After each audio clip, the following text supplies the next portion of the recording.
It was the most humid day of the summer, and the minute I put my pack on, I was drenched in sweat. But my spirits didn't falter, because I was about to embark on a dream of mine that my siblings had done 5 years prior: the 272-mile hike on the Long Trail. The trail began with an abrupt climb, and every 30 minutes or so, I checked my purple watch and was amazed at how slow time was going. We had to hike 9 miles to make it to our shelter by sundown, but my body was already aching. And at mile 7, my dad decided to set up camp. Discouraged and tired, I surrendered. Now I know what some of you are thinking, that this was the first day and she's already slacking. Like, who is this girl? She can't even hike 7 miles and she plans to do this for 20 more days? Well, these thoughts all cycled through my mind that night. I was mad because my siblings had hiked the extra 2 miles on their first day, and anyone with siblings, well, you understand. But making up the mileage wasn't simple, and soon I became discouraged. However, this all changed on day 4.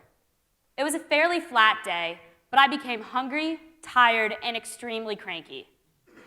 Our destination was a beautiful shelter, but my legs had other plans. And by early afternoon, we decided to stop. Moping around, I hid in my sleeping bag, full of shame, and cursed at the mosquitoes. Eventually, I woke to my dad talking to some hikers.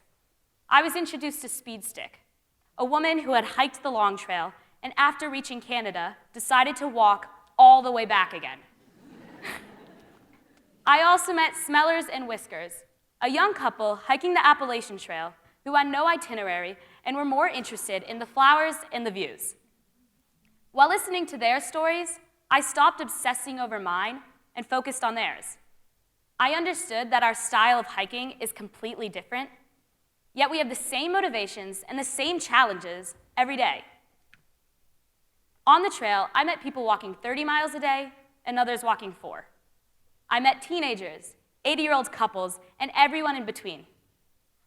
With this epiphany, I understood that I was so focused on trying to follow my siblings' itinerary that I hadn't created my own one.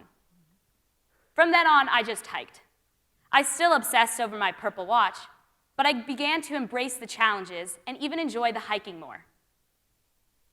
Because we got off of itinerary, we met Mike 5 o'clock Doyle, Elmur Fudd, Flip and Flop, and the 2 redheads, people that I will never forget.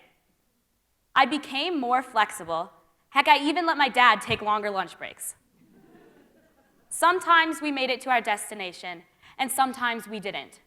But I realized that I was so obsessed with putting one foot in front of the other that I'd forgotten that the trail is about the journey and not the destination. If it was about the destination, we could have made it to Canada much faster by driving. Thank you.